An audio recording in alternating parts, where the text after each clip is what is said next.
Any questions on material so far? I can't tell whether it means that you understand everything I say or whether you understand nothing I say. So much so that it's even not possible to ask a question, so it's a bit unnerving.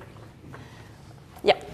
You say you don't really know if it has an impact on people wanting to create a new business, but do you have the data, or can you see if in the villages in which microcredit arrives for the first time, more people are then going to try to lead new businesses because they think that other people have had a higher standard of living thanks to microcredit? So you're interested in equilibrium effects of microcredit. So there is one paper. Several of the microcredit work is evaluations is of this form, which is you have no microcredit in a village and then microcredit shows up. And you don't find any effect on businesses. However, the take-up in all of these experiments is usually not that high. So if there were an equilibrium effect, I'm not sure you could pick it up. But there is a paper by Cynthia Keenan and Emily Breza, which looks at what happens when when there was the Andhra Pradesh crisis and microcredit went from being really prevalent in those villages in Andhra Pradesh, where it was really the heart of microfinance in India, to nothing, pretty much overnight. And there they find negative effect on a range of outcome, which they attribute to the equilibrium effect. That basically everybody consumes more. So even though it doesn't favor businesses, the fact that everybody consumes a bit more means that there is more work for everybody. So that's their interpretation of their finding of you comparing basically districts that had more exposure to microcredit and less exposure to microcredit before and after the Andhra Pradesh crisis. And so one possible caveat to this, you could say, well, the other thing is that it's a decrease experiment, not an increase experiment. But if you remember, we have a partial equilibrium decrease experiment also in Andhra Pradesh with the SKS experiment, where we did find very little. So I tend to believe their interpretation that their effect is mainly driven by the general equilibrium effect of microcredit. So I did think of covering it, but I also thought I would have no time. That's a nice paper.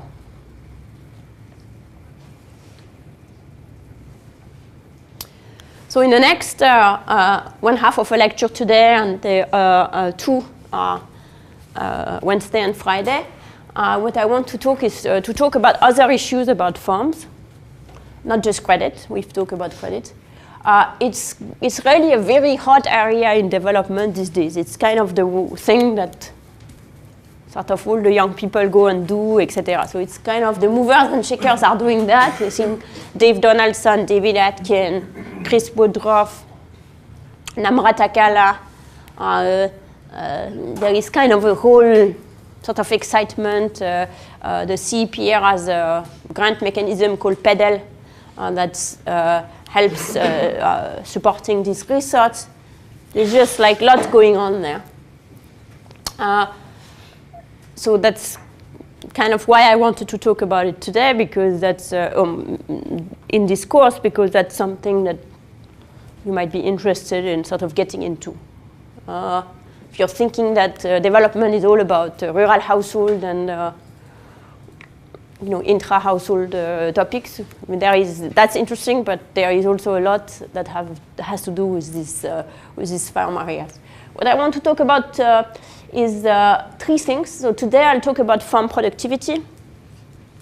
Then I'll talk about sort of corporate finance of development type of issues, so contracts, reputation, network among firms. And then I'll talk about farm regulation. So let's go back to a very basic production function. So we've been talking about credit markets. There are also issues with human capital that I'm sure you've seen a lot of in your classes. There are issues with labor markets that that are very interesting as well, but we won't have much time to discuss. And then potentially there is that A, which is the total factor productivity. the macro literature concludes generally that at the aggregate level, A is maybe 2 to 4 times lower in developing countries. So it is a pretty big deal. She's controlling for everything else. Aggregate productivity is much lower in developing countries, and it could be of two reasons. One is that capital is misallocated across firms. So you have productive firms and unproductive firms, but there is too much capital in the unproductive firms. So that's what Abhijit is going to talk about. And then you could also have that in general, there are just not too many productive firms because they are, for any given firms, productivity is not as high as it could be. So what I want to talk about is that today. It's sort of the partial equilibrium, thinking about could productivity be higher in a given firm, even with the rest of the economy being as it is. So typically, we are not thinking about whether A is really a choice variable for the firm. Typically, it's given to you by the sky. Technological progress, institutions, etc., gives you the A. So the first question that you want to ask is whether this A, this total factor productivity, is something that is fixed or whether it can be changed. And for that, the sort of classic paper is the paper by Nick Bloom, John Van Reenen, Aprajit Mahajan, and David McKenzie, who is looking at whether you can change A. Can you change A? So they had done some descriptive work asking people about management practices and in a cross-section of countries. And what they conclude is that the managers report about some set of management practices, like if you provide incentive, if you manage your inventory, etc., is correlated with how well the firms do. But of course, this could just be correlated. But that gave them the idea that management could be like just another input. And management could change the A. So their idea is that they took a very small number of firms, 17 firms, and then they contracted with an international consultant firms. I don't remember which one, like Accenture or something like that. And they send them to the firm to provide intensive management consulting to these 17 firms. So the idea is that maybe TFP can be changed by importing better management practices, but somehow, for whatever reason, managers in developing countries don't have this know-how about how to manage well. So the question is, can you combination of teach it and sort of demonstrate it in a given form? So they send this kind of high-powered people. This is not really an intervention that one could replicate per se as a policy because it's very, very, very expensive. So given the size of the firm, you would need to be, even with gigantic effect, you're never going to be able to recover the cost of having the management. So it's more like a proof of concept, possibility proof that, or not, that it's possible to improve a firm's performance by importing better management practices. So they're starting from this thing. Many of them are textile factory. You can see that the pre-situation seemed to leave a lot to improve. There is garbage outside the factory, inside the factory, flammable garbage, chemical without covering. The factory floor were disorganized, so you have a desk and a chair obscuring the factory floor, the instrument not removed, blocking the way, dirty, poorly maintained machine, tools left on the floor. So all of this you could try and improve. They had excess, these are all textile firms, so yarn is a big input. They have like too much yarn floating by, it's hard to find, it's not very well organized, the colors are mixed up. So you would think that things can be, that there are gains to be had. And what these consultants were doing is to give people a bunch of steps for their particular forms of what they could do. You know, if you have different color mixed up, you can sort them nicely, etc. So these are same thing with the part store. So what did they find? So this is the pre. So recall they had very, very few forms. So the way they compensate for the fact that they have very, very few forms is to try to get data, monthly data for a while before and for a while after. That's of course not, you can't make cross-sectional data with time series data, but that helps a little bit in knowing that you're not picking up some noise on one particular time. And what do they find? So when the intervention starts, you can find that so these are management practices. So do they adopt the practices that were suggested to them? And you can see that in the 6 months after they were provided with what they should do, you start them in the treatment plant doing it. Then some spillover in the plant in the same forms. So they teach their other plant to do it, but not complete. And then the control farm. And then the rest of the industry has just 1 point. So that's so they seem to have adopted the strategy. And then what do they find in terms of the quality of the goods? In terms of the quality of the good, they find the treatment plant at the moment where the intervention start to be better. And then the control plot starts to be do not get better. In fact, they get somewhat worse after the diagnostic, in part because they were kind of helped a little bit even during the diagnostic. So these guys go down, these guys stay there, so the quality keeps improving. Even after the end of the implementation, they don't seem to have, there is maybe a downward trend, but not enormous. So they seem to be doing better. Inventory management also improved quite, in the next 10 months after implementation and persistent. And then TFP improvement, so total productivity, some measure, some estimate of the A. Again, a quick improvement at the beginning of the intervention, which seems to be persistent over time when you compare treatment versus control. Yeah.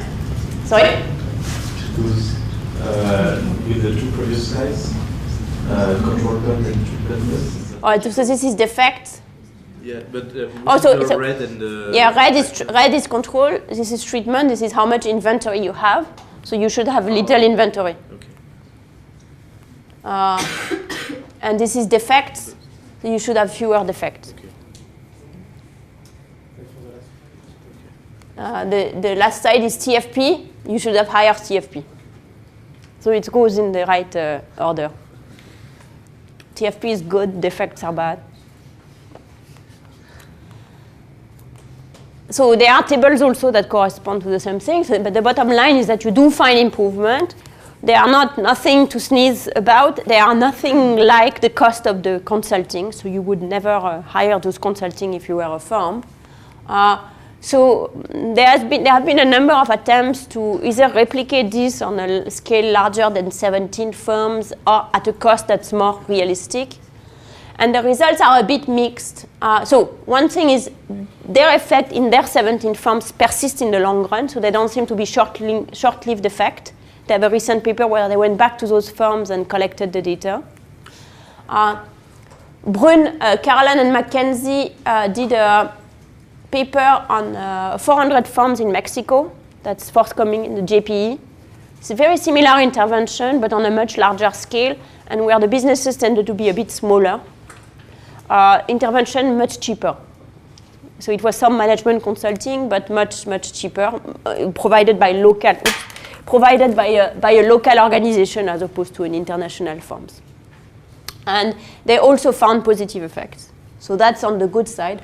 On the other hand, there is at least 2 replications that I know of that didn't work. One by Chris Udry and Dean Carolan, who trained tailors in Ghana, who provided management consultant to tailors in Ghana, where they found very short-lived effect that disappeared very quickly.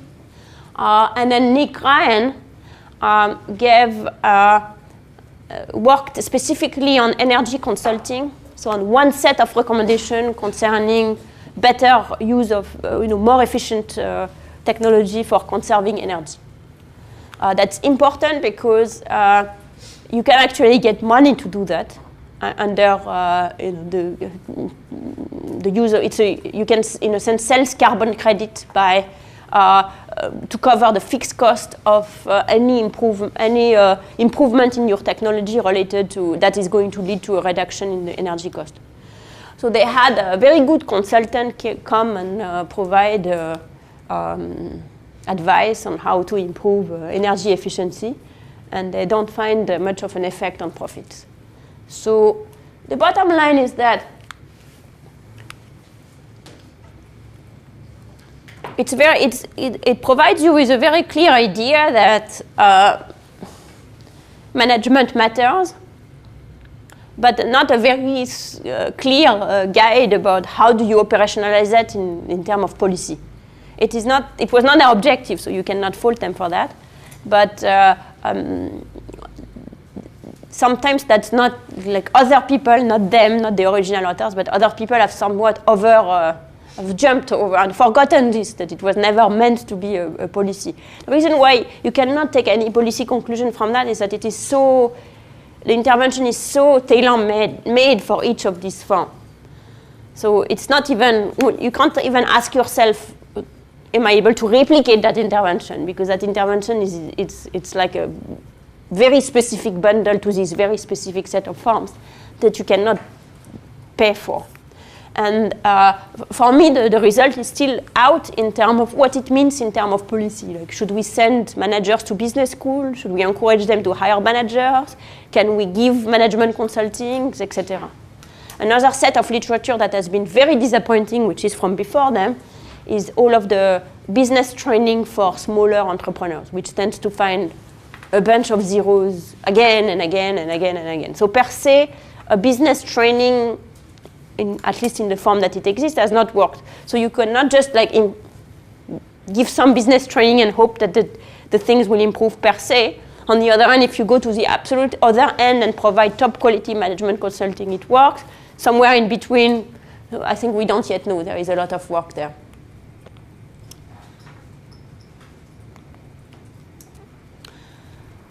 I'll go back to these 2 points maybe at the end of today or maybe on Wednesday. So since then, there has been other very interesting papers going deeper into the sources of inefficiencies within the firm. Like how come firms have low productivity, and what would help them to learn, to become more productive. And one thing that has been proposed in the trade literature is that firms would increase their productivity by exporting, because there would be incentives to provide good quality to be able to export, and also because exporting creates a connection with the buying countries, which may have technology to provide, inputs, advice, etc. So this was an hypothesis that was sort of in the air. And then David Atkin, Amit Khandelwal, and Adam Osman tried to test that among rug makers in Egypt. So that's a great study. This was very challenging because it took them years to generate enough exports. So the original study ended up being a pilot. So this one I wouldn't put as an example for a graduate student, because I think David Atkin started the study when he was first-year assistant professor, and it was published when he was already tenured. So it was more of an ordeal than other studies. So this is how long it took them to generate the demand, the export demand. So you can see their sample 1, baseline, round 1, round 2, round 3. It was not enough. They had to start again, and in the second sample, they started to have much more pickup. So what did they do? So they partner with an organization called ATA, Aid to Artisan, which had an USAID contract to spur exporting from Egypt. The way it works is that the ATA works with local intermediaries called the HAMIS, who works with the rug makers. And so the rug makers make the rug, the Hamis get them, and then they sell them to ATA, and ATA sells them to the final buyer.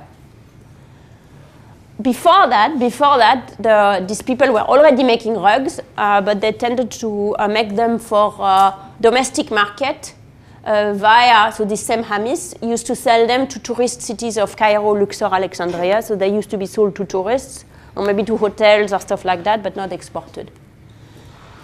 What ATA did is that they generated the demand from rich country buyers, passed this off to the intermediary, and the intermediary gave initial order to each treatment firm to fulfill, about 11 weeks of work. So that's, Design Within Reach is a design store in the US, which provides sort of, I tend to call it design out of reach because it's pretty expensive, but they want to think of themselves as being cheap, so they would get this particular rug from Egypt, from these guys. So that led to, finally, after a lot of effort and the right type of contract, etc., to a big increase in productivity, where being in a treated group of having a chance to get this export contract increased their probability that they export by about 70%. Not everybody agreed to be in the group, so you have an even larger effect for people who agreed to be in the group, but you can focus on the reduced form here, which is BEAL in a treated group increased export by 68 percentage points, starting from a basis of 16%. So that's a big increase in export. So that's going to, if export has an effect, that's going to generate on if export has an effect on quality on TFP, that's going to, you should be able to see it. Then they ask for profit. So this is sample 2. They ask for profit in different ways. First, what's your profit? That's the McKinsey question. Second is more like asking how the sausage is made, so inputs, the price of export, etc. And finally, interestingly, they also ask hypothetical profit, which is to say on this rug, how much, on a rug, how much would you make, and how many rugs would you make in a month? So completely constructed. And interestingly, all of the measures are the same, showing a 25% increase in profit. People did work more, so the increased profit per work hour is a little lower, but it was 15 to 20% as well. So there is an increase in profit and an increase in profit per hour of work. Now, it could be that they already knew how to make these products, but they had no one to buy it because the local market was not interested. So in that case, that's not a TFP effect. I mean, it's a TFP through a change in the product mix. Or it could be that they didn't know how to make these rugs, but the fact that there is now demand for it induced them to learn how to make it. So they are trying to look at evidence for these things. So first, they have clear evidence of quality upgrading. They are doing fewer carpets. So even though they are making more money, they're making more money out of fewer carpet. So their output in square meter goes down. But they work more. They are selling at much higher prices. And then this is the kilogram of thread used. So they use more thread. They use more thread, they work more, they produce less output, and they sell at much higher prices. So they have more input prices, more output prices. On balance, it could have been a decline of profit or an increase in profit, but we've seen that it leads to an increase in profit. And to look at the quality, they bought some. They did two things. They took some carpets and bought some carpets and got them evaluated by expert carpet evaluator. And they find that on all the dimensions of a carpet, packedness, I don't know what these things really are, but all of these things are things that are good in carpets. They go up. So all of these things, all of the measures as measured by master artisans, increase. They also got them, I think, to come to the shop and weave. And they found them to be better at weaving also, in a sort of a test weaving experiment. So they brought them into the office to make these rugs, and they found this rug that they were better at making the rugs. So that suggests that it's not just about changing the input mix, that you didn't know how to make it, and now you're more likely to make those. You had A and B, but you didn't have a market for A, so you just made B. It also suggests that you didn't know how to make A, and now you've learned because there was a need for it. Another indication of that is that if it was just switching to a better product, to a more higher quality product mix, you would have the switch immediately. Whereas if it's going to be learning, that's going to take some time. So, and in fact, it takes them some time.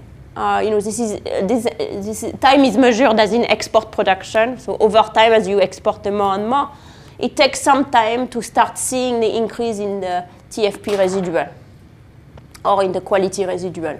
So it takes some time to people to become better.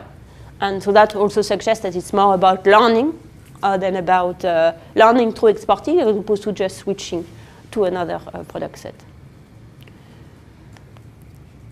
So I think that's a lovely paper, and really also another one that I really encourage you to have a look at, in the sense that for the richness of the thing it brings to the problem, and it also connects this work on productivity with work on trade, and the fact that the type of catch-22 that developing countries can find themselves on trade, where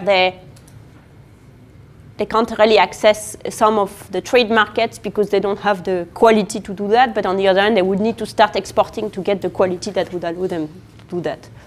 And next time we'll talk about reputation, which plays a role in that as well. Here is another paper where they are interested in sort of going into the micro, the very specific idea of what's happening in the firm, which is maybe which is more asking what is a manager doing? How come this managerial role is so important? So we're going back to textile firms in India, like in the Bloom paper. But in this case, they are going to ask more specifically what do the managers seem to be, looking at one dimension of what manager seems to be, a good manager seems to be doing better than a bad manager. And in particular, is a good manager more able to adjust to shocks, to changes in the production floor? So that's a paper by Namrata Kala, Nishad Advaryu, and Nishadam. What they're looking at is the effect of, they're looking at two things. So first of all, there is a direct interesting effect, which is looking at the effect of pollution on productivity. So one of the reasons for lower productivity in developing countries is not just management, etc., but it's also pollution. So there is several papers, and they are going to show us something that both in developed and in developing countries, in higher pollution day, production is lower. So they are going to show that again. But in addition, they are going to show that that seems to be more true when managerial quality is low. So there's an interaction with the fact that you might get poor environmental conditions. Pollution is one of them, and heat is another one. That is true in a lot of developing countries. And that your management might be less able to adjust to these changes in condition from day to day. Do they control for shutdown? Because in some countries, when you have pollution, you just, the authorities in Shanghai, for instance, they just shut down. Yeah, so this is within farm. That's going to be within a farm that's working. I'll show you in a. So the paper here is textile company. It's in India. They are working regardless, and so we are looking at day to day inside a farm, how much they are producing. The Cheng paper is looking at. There is one paper from China that is looking at people who work from home selling trips. travel agents who work from home. So they also have no reason to stop, but they are selling less trips and less trip per hours when it's polluted. And then they have a US paper also. So the 2014 paper is a US paper showing that productivity is lower and highly polluted day, and day where pollution is very high in the US. Then there is one paper on China which actually shows no effect on industrial production, which is published, I don't remember Salvanes is one of the authors. And they find no effect, but it might be because of what you're saying, which is on very polluted day, the farm's just not operating. So going back to this study by Namrata and her colleagues, they are looking at garment manufacturing. So it's our textile day. Textile, yarn producing, garment, rugs. They're looking at garment manufacturing. They are focusing on sewing. And the way it works, I'll show you a photo, is people are on production line. So that's the production line. So I'm doing my piece of it. Say I'm doing a pocket. Then I need to give it to him that is going to do like the other pockets. And then she, or I think it's a woman, it's mostly woman, but she is giving it to her and she's doing a hem, something like that. So at the end of the line, the garment is finished. So you have about 10 workers per line with a supervisor. So they are interested in the quality of this supervisor. The production operations are completed in sequence and passed between, so you finish your 10 pockets and you pass it to the next person, finish your 10 pocket, pass it to the next person. So of course, if someone, start to have an asthma attack, then you would need to be able to replace them. If you see that someone is operating slowly, you need to make changes downstream because otherwise it's going to pack up everybody else, etc. So that's the role of the supervisor. So the role of the supervisor is to assign the worker to each day, to monitor performance and change, make changes are needed. And so doing this type of things, of realizing that someone needs to be moved from there to there. Maybe you used to be doing the right pocket, now you need to do the left pocket because the other person is tired or whatnot.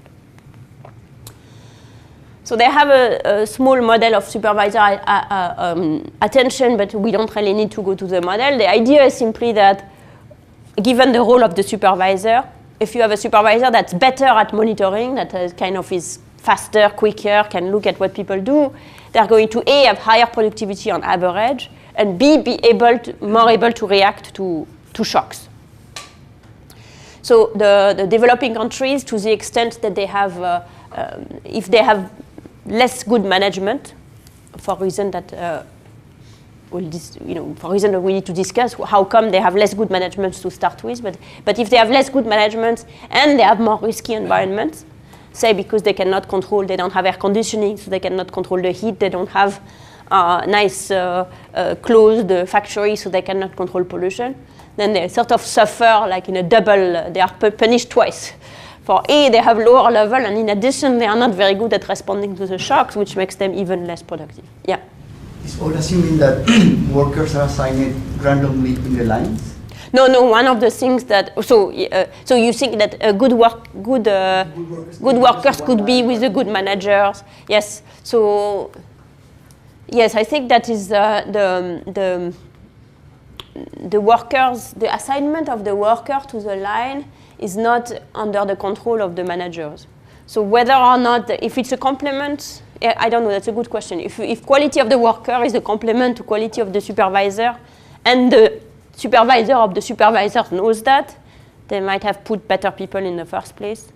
So I don't know that, that's a good question. So they are looking at productivity data, both in terms of how much they produce. In particular, they'll have a measure of efficiency, which I'm going to put it here. They'll measure of quantity produced and efficiency. Efficiency is how quickly you how quickly you produce relative to something called standard allowable minutes. So for every task, there is kind of a long list, a long catalog of how long it should take you. So if a task should take you 0.5 minutes, then your target for the hour is 120, and your efficiency is how many sleeves you're doing divided by your target. So for example, if your target is 240 sleeves per hour, then and you do in 180, then your efficiency is 75%. So that's the two measures they have. They have that for the 15 lines. They have a measure of managerial quality, which is this, which is simply how often you make rounds of the line to ensure that the productivity is running smoothly. And then they measured air pollution. Air pollution, they measure hourly PM10 and PM 2.5 particles in the air. So these PM 2.5 are very, very fine particles that go straight into your bloodstream and are no good for you. So more of that makes you, you breathe less well, you think less well, you do everything less well. And there's, of course, India is very polluted, so we have a lot of issues with that. So they have variation in, so this is not randomized, this is just over time, it sort of changes because of the atmosphere, etc. The farm is doing nothing to try and control that, so it's not a response to. So what do they find? They find that the better managers, so the better are the people who are spending more time running around to look at they are reassigning the guys more often, so that makes sense. They assign them, they shuffle them much more often. They are more productive, so we're subject to the caveat that you had, that maybe they are better worker, but they produce more pieces and they have higher efficiency. That's the better managers. The air pollution shock reduce worker productivity. So the fine particular, this PM 2.5 that goes into the bloodstreams, they really make you less productive, and they reduce your efficiency. And then the question is whether, so the line productivity is lower. I think I have this twice. And then the question is whether the better managers are, what do you do when you have pollution? Well, some people might be more affected than others. So what you need to do is to shuffle them a bit more. So when you have more pollution, you have more shuffling. A little more shuffling. It's not the percentage doesn't show, but when you have more pollution, you have more shuffling. And then the good managers, the monitoring guys, they shuffle more when there is more pollution. So the interaction, shuffle is moving from one task to another. So your reaction to the shuffling allows to adjust to the current conditions. For example, if there is a backlog of sleeves, then you need to have more people doing the sleeves so that the rest of the chain can move. So that's why shuffling is kind of a good thing you need to do in managing your shop floor. So you're finding an effect that the good managers, so the ones that have better monitoring, shuffle more in response to higher pollution. And therefore, at the end of the day, they have smaller losses in line productivity. So the fine particle, this is for the least productive manager. The fine, when you go from someone who is the least productive to someone who is the most productive, the least productive has the very negative impact, but the most productive guys have the interaction is positive and significant. So I think this thing is standardized. So you're saying that one standard deviation more better monitors in terms of how much they actually monitor. One standard deviation better supervisor basically erases the difference between a very bad day and a moderate day. So that's kind of a much more going inside the detail of the functioning of the factory and what is a manager doing than the Bloom study. Sorry? Yeah. I mean, case, a manager, the line manager, it's a very mechanical task that is, for me, it's very manual.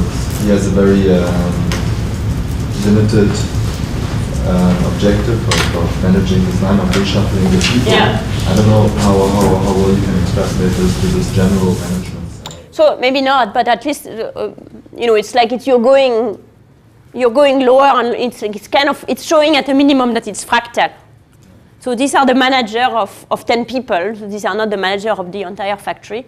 Of course, when you're looking at the entire factory, there are all these problems that I showed you the photos of that someone needs to address, presumably by delegating to people who are doing things at a lower task. So I completely agree with you. So this one might be very much an underestimate of what is the role of the management, because it's the role of the management in a very limited role. But it has the advantage of being very well identified, and you know exactly what it is they are doing. Like you have all of the mechanism happening. And I think, so you cannot extrapolate absolutely. But on the other hand, the mechanism of, okay, one of the things that the manager is doing is to adjust to shocks. And as someone who is a better manager will be more able to adjust to shocks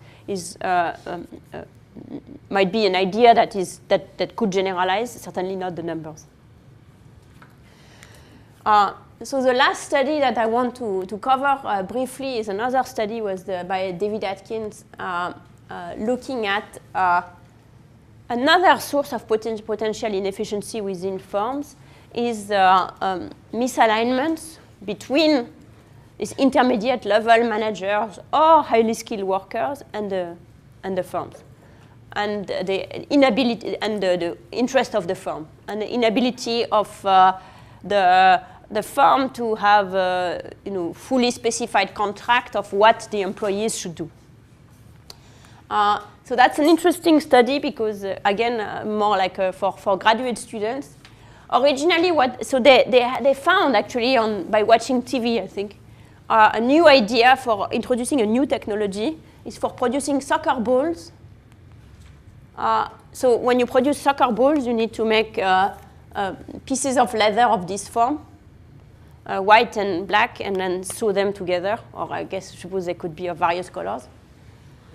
So Verhoeven, I think, found out on a documentary about this new dye that allows to waste much less leather. So normally they would put the little hexagons one next to each other, so there is a lot of lost leather. So this is actually much more efficient. By putting them in this way, you don't lose as much leather, so that's a more efficient technology. No, there is a little bit of a learning cost, but once you've learned it, you're good.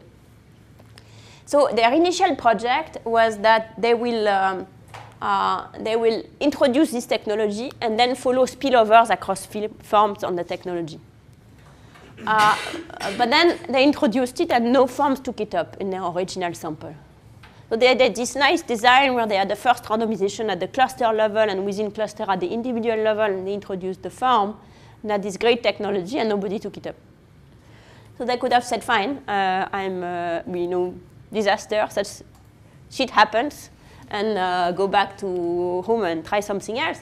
But instead they decided to write a paper about why nobody took it up. So they went and tried to figure out why nobody took it up, and they found out something interesting, and they wrote the paper that I'm going to quickly present, and they published it in the QJE, so presumably they didn't waste their time. So that's an example for graduate students that whose project, if your projects start to fail, think whether it can be rescued before giving it up. So that's how they make this. So that's the dye. It saves about 7% of laser cost, 1% of total cost. It takes a bit longer, but it's really worth it.